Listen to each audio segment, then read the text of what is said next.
Capturing great audio that you can actually hear.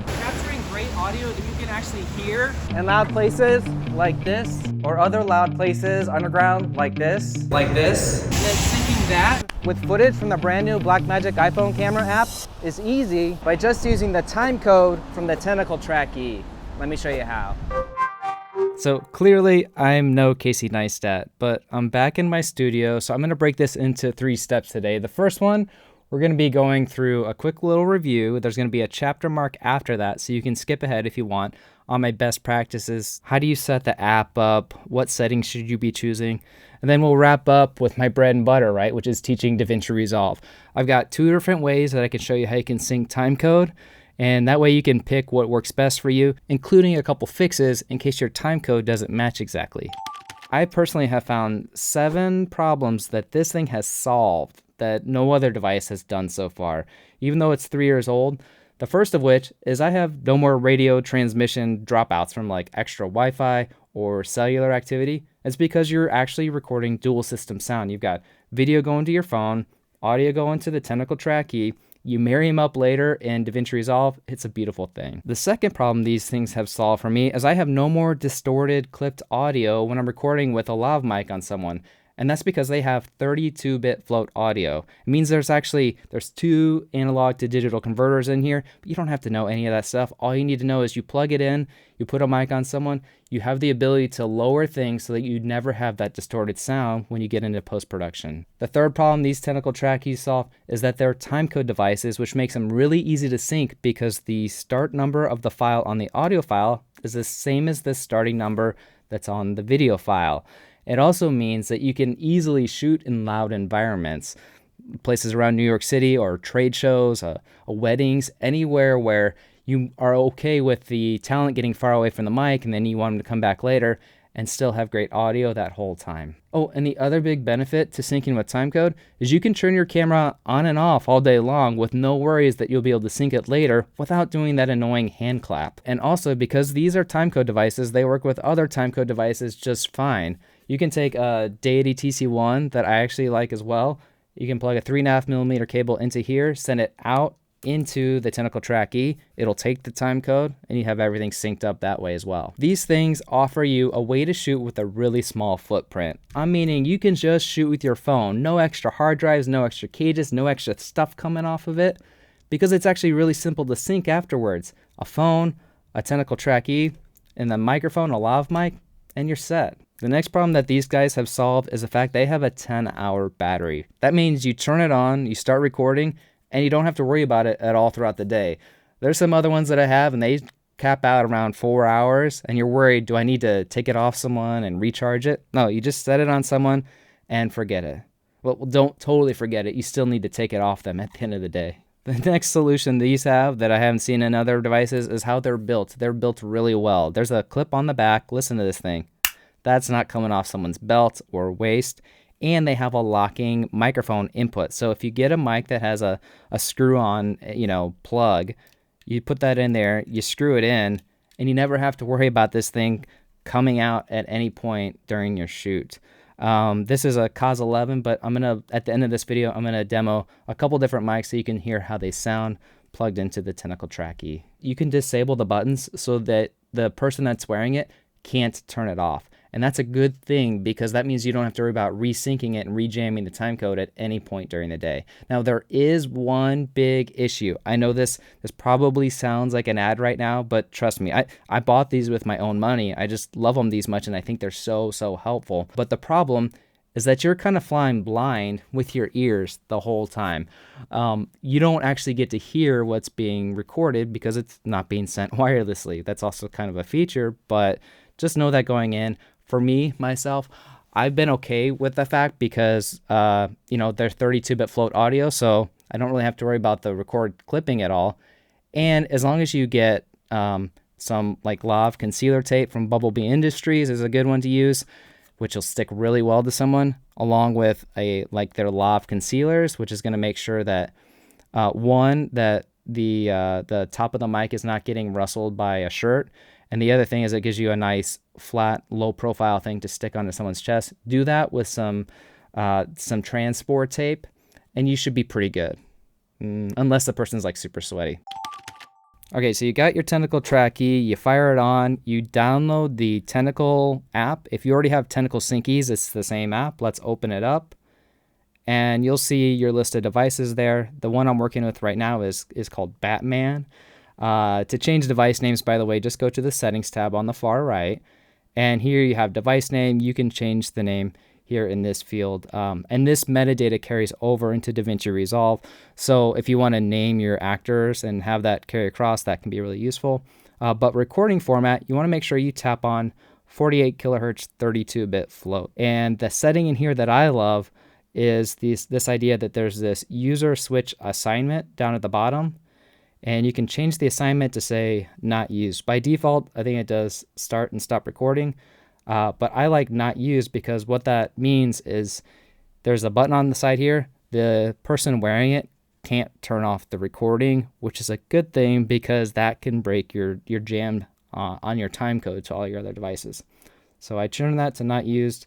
And then the big piece of timecode syncing and all this stuff in Magic for it to work is your frame rates need to match. So think about your frame rate ahead of time and jam this thing. So the way you jam from the app is there's a little button at the bottom with a little, looks like a time indicator. And this is where you choose your time code. So I'm choosing 2997 and it's going to take 7:26 in the morning. It's going to sync to here. And when it does, it starts flashing green on here. I don't know if you can see that, but we're seeing, we got verified time code and we're flashing green. So just hit the record button right down there in the middle and we have a flashing red light. Let's go to the Blackmagic Camera app and there's just a couple settings here to look at. The first one, make sure your frame rate's the same, 2997. Then go down to settings. In the settings section, the first time you do this, you have to make sure you enable Bluetooth for the app. There'll be a permissions thing, just accept it. And that's found down towards the bottom under accessories, use Bluetooth. Make sure that's enabled. And then you want to also go up and be mindful of where you're saving your clips. That's under the media section. And I prefer to save my clips to in-app only, because then I'll use AirDrop afterwards to send the full res files, and it's really easy to batch those. I'm going to show that next. And then at the very top is the magic of the Tentacle sync in here. You have timecode display. Instead of just being record, run, and time of day, you have Tentacle sync, and then this device was called Batman. So make sure that's chosen. You can go back to your camera, and this number that's up at the top there is 7:39:18. That's our time of day timecode, which was generated and being fed from this. So these will now sync up. Push record on here, do whatever you want. The main goal, I would say, is leave this thing running all day. And next up, I'm going to show you how to pull the files into your computer. Full disclosure here, I know there's other ways to transfer files from your phone to the computer, but for me, AirDrop works great because I'm using an iPhone 14 Pro that doesn't have the newest, fastest cable connections, and AirDrop is actually faster. So to batch import the video files from the Blackmagic Cam app using AirDrop, click the Files app, go to On My iPhone, then you should have a Blackmagic Cam app folder, just click that. Inside there we have Media, and then you just navigate to the files that you want. I know these are at the bottom of my list right here from actually several weeks ago, but to batch, select them and bring them in. In the upper right, there's a 3-dot options menu. And then from here, you can choose select. And this is what is going to allow me to sort of drag, swipe to select the 4 clips that I want to bring in for this particular video that was in the intro. Hit the share sheet button. That's the bottom left with the little arrow pointing up. We're going to choose AirDrop. And then it's going to find computers that have Wi-Fi on in the vicinity. Just tap that. They have been imported. One of them is almost half a gigabyte because they're 4K files. I do suggest you use HEVC unless you have some reason to shoot ProRes on your phone.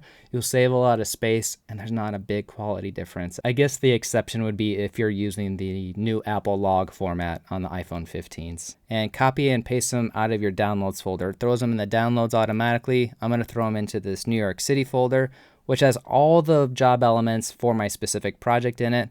And the last thing you need to do is get the files off of the Tentacle Track E, which you need to do with a good old-fashioned USB-C cable. I brought my audio clips in here, and I did not follow my own advice and had multiple clips because I want to show you how you can fix these.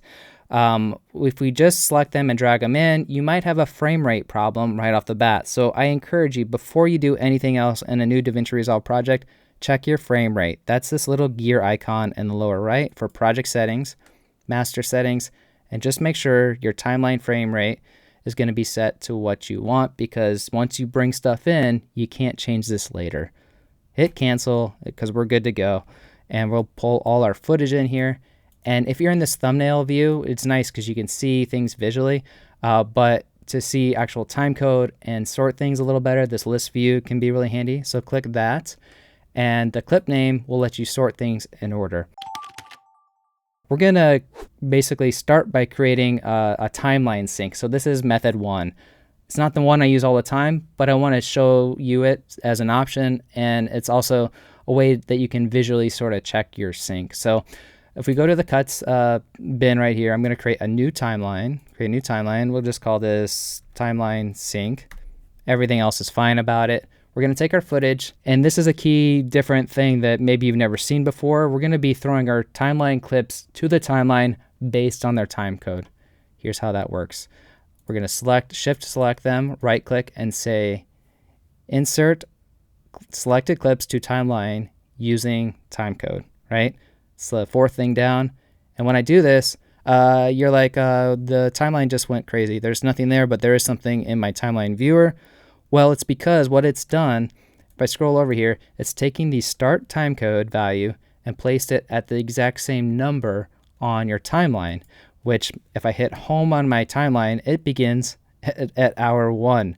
But our footage now, if I hit the down arrow, is dropped down to the timeline at the same value of the source clip. 8:45 in the morning. So that can be really useful because you can also see gaps of when a camera stopped and started. See that? So that's kind of a bonus tip. Now, I don't want any of this audio that's down here. It's rubbish from the iPhone. So I'm going to option drag to select it, delete it, and then I'm going to be pulling in the good audio that has timecode from the Tentacle Track E. Before I do that, I'm going to change my track down here from stereo, which is generally the default, to be mono. So I'm going to say change track type to mono, and just select these guys, and then this time we're just going to drag these down here. This is a big thing about syncing in the timeline. You can only sync one video track per one audio track, like at the same time. So this is going to be a step-by-step, like a clip-by-clip basis. So I do have another method, and it's how I generally sync, coming up right after this. But let's get through this because I want to show you how this works. You can select both clips, right click, say auto align clips based on timecode. That moved that into sync. Select these two clips, right click, auto align clips based on timecode. Right click, auto align clips based on timecode. Selecting both, auto align clips based on timecode. So let's go to this clip right here. I'm using up and down to get to the top and tail of the clip. And then syncing that with footage from the brand new Blackmagic iPhone cam. You can see right away we're clipping like crazy down here. So the way I would treat this, as soon as they're on the timeline, is I would select them all, right click, change to normalize audio levels, and -9 sample peak with independent is going to treat them individually. This is a great starting point for any dialogue. Hit normalize, and it brings them all down.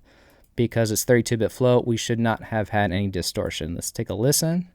iPhone camera app is easy. See, it's gotten rid of all that extra distortion. Now I want to check sync because I know from a fact that even jam sync timecode stuff is not always perfectly in sync. So I'm going to show you how to fix that on the timeline. Let's take our last clip down here where I do a clap so I can show this. I'm going to hit Command B to whack off the end of that. Command B to take off the end of that. Let's take a listen here. Okay, we have a clap. Let's step it through. If you hit Shift S, it turns scrubbing on and off. So I just turn it off, it's silent. I turn it back on with Shift S again. You hear that? We have about 2, maybe 3 frames. clap, and my hands haven't come together for 1, 2 more. So I'm gonna call it's about 2 frames off. And I can probably know that pretty much everything on here is gonna be about 2 frames off. The video is coming late because it takes longer to encode or something like that. Video is slower than the audio as far as writing the files. So I'm gonna take the video files, move them back 2 frames so that they're in line. I'm just gonna select this one clip and do 2 times with the period key, right? So they call it, it's this button right here. That's gonna take us back 2 frames, 1, 2. Now we should be in sync. Let's take a listen to that clap. Thinking that with pretty good. With footage. All right, so that is sunk, and you can link these so that they don't drift later on. You select them, right click and say link selected clips. Now if you move them around, they move as like a bundle, like a single unit. The other thing with dropping all these to the timeline just using timecode is you've got these big gaps. There's an easy fix for that, and that is actually found up under the edit menu. Go down to this one right here, delete gaps. And what that's done, if I come back here to the timeline, it's getting rid of all that extra space that was down there. So, you can work from here. The other way to sync in DaVinci Resolve is in the media pool, and that's what I prefer because it's a lot less clicks, and it still does allow for adjusting for the timecode being offset. So that's what I'm going to show you next. Let's head on over to the media pool just to be in a different space. And over here, there is a column called audio offset. This is one I like to have open. It's available right up here. And the reason I like to have this available is it just lets me know if I have synced audio and kind of what it's adjusted to. So I'm almost always having that available. And we know there's about a 3 frame offset. So what I need to do is change the timecode values on either the video clips or the audio clips. So we know the video is about 2 frames too late. So if we want to make the audio 2 frames late, we would say +2 on timecode offset. So I'm going to modify the audio timecode to be +2 relative to what the video is before you sync. You got to do this before you sync. So I'm going to right click and say clip attributes, go to timecode. It's the 3rd tab over there. Do +2 and just do rinse and repeat for these others. Clip attributes, +2, clip attributes, +2. I've taught in another tutorial, there's a way you can actually batch change the offset on video clips when you import them, and that's in my Deity TC1 video if you want to learn how to do that. I just want to show you a different way that you can do it with audio. It's just you can't do it on import. Now that those are all done, you just right click to select them, right click, and there's an option called auto sync audio based on timecode. It doesn't get simpler than that, and it happens instantaneously. Check this out. Click. And now you can see audio offset was just applied to all those. So we have sunk those clips. Let me take you over to the edit page so you can kind of see what happens when you modify timecode, and we can just check our work. You can see our timeline. All of a sudden we have these clips that have no conform anymore. And the problem was because we changed timecode. This is an important thing. Whenever you change timecode values in here, you could really mess things up. So you want to be doing that before you do any editing. Just choose one of these methods. Don't choose both because you're going to get yourself into a lot of trouble.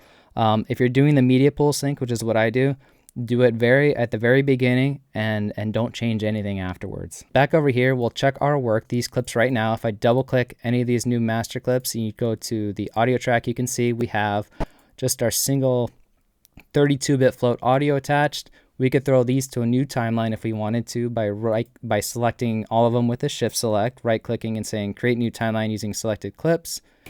And in this situation, it did put the correct mono track down there. It was smart enough to know that.